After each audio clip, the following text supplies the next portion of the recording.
This is Dallin Cordova, Scrum Master for 24/7, presenting Sprint 4. As a player, I want to select my abilities when I am a rogue so that I can take advantage of their effects. I am able to select my abilities that I want to use from the screen.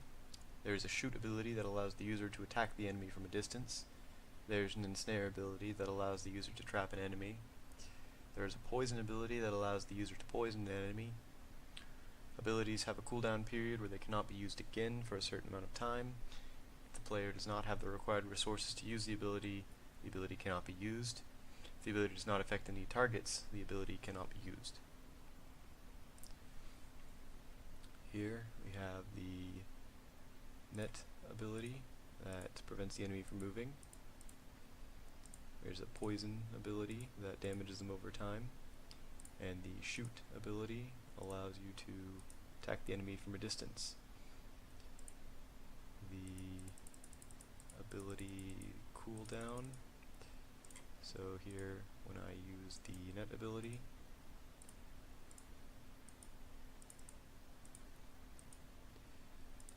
you'll see the cooldown is in effect, and if I keep applying poison, eventually I'll run out of resources.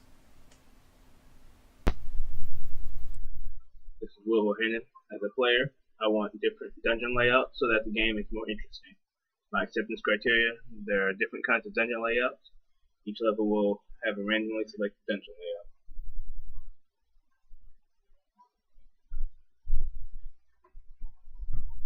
We'll go to the game,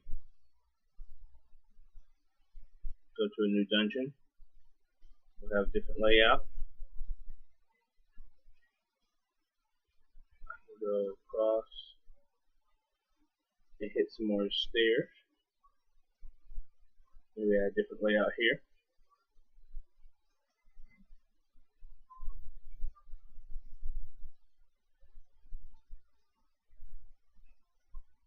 We can go back to our new game. Maybe a new layout again.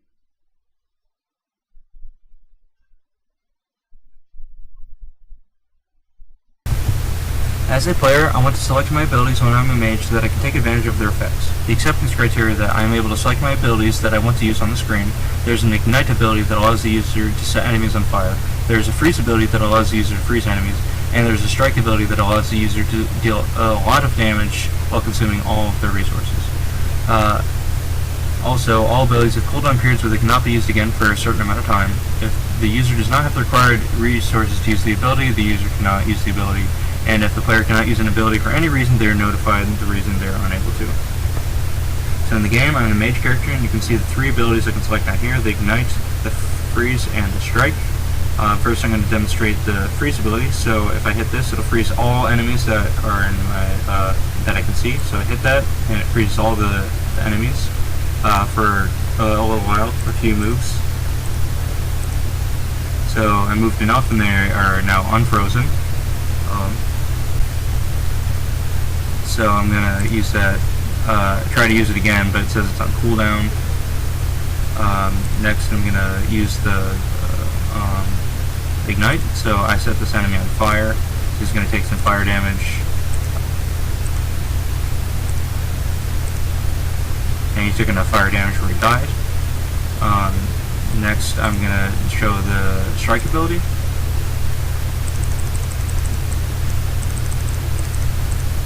So let me find an enemy real quick.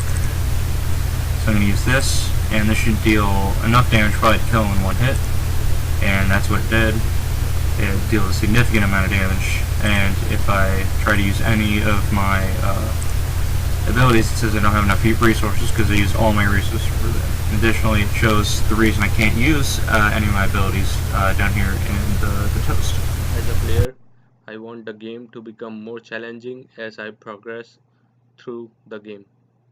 And the acceptance criteria for this user story is every level the enemy stats become greater, and every level the player gains more XP from beating the more difficult enemies.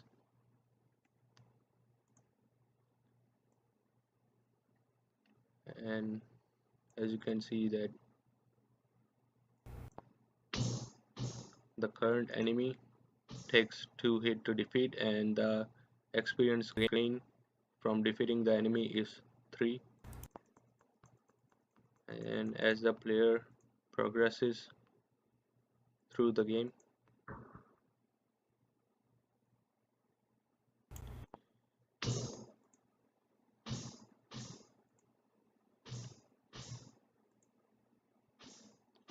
as you can see that the enemy became stronger and took 3 hits to defeat, and the experience gain from defeating that enemy also increased.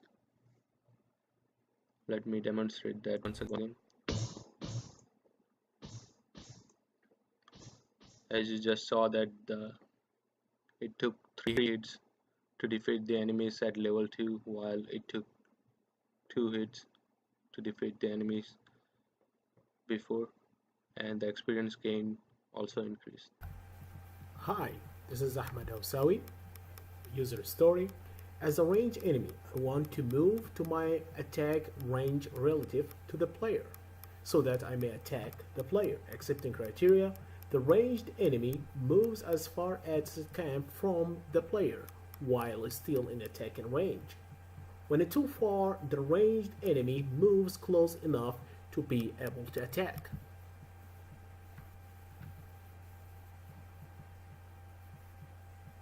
Okay, as we can see here,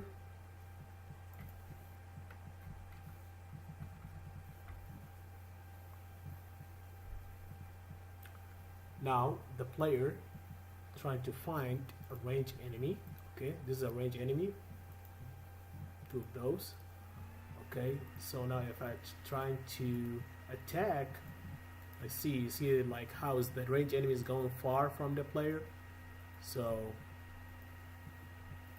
they just keep going away from the player. So let's see now if I try to let the player attack them. You can see that it's happening.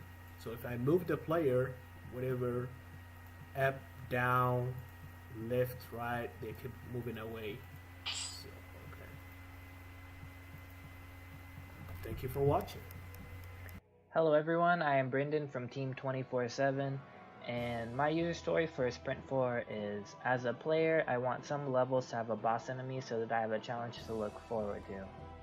The first acceptance criterion for my user story is that every 5 levels should have a boss enemy. So I'm going to start off on level 4 to make this easier to demonstrate.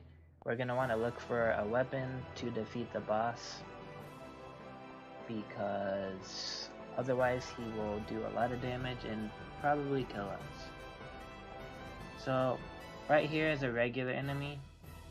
Let's battle him real fast. Yeah, see how easy it was to defeat him? I just took 1 hit. So the next level down the stairs should be level 5, and we should see a boss enemy. There he is. Compared to the last enemy, as you see, he's bigger and a lot more scary. So the second acceptance criterion for my user story is that boss enemies are much more difficult to defeat than regular enemies. So you saw before that I easily defeated him in 1 hit. So he just hit a 10 on me, and I haven't even got to hit him yet. So 1 hit, and he's still alive. So the next acceptance criterion for my user story is that boss enemies grant a significant amount of experience upon beating them. So I got 60 experience, and I leveled up for defeating this boss enemy. And that should just about do it for my user story. Thank you for watching. Denise William, 24/7, user story. As a player, I want to hear sound effects when an action happens in the game so that I can be aware when something is happening and can have a more enjoyable gaming experience. Exception criteria. A sound plays when going on the stairs.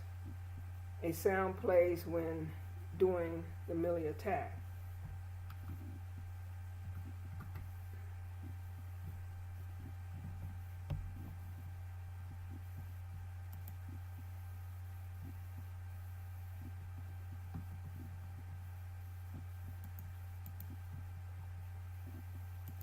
Here you will hear the sound between the Millie and the player.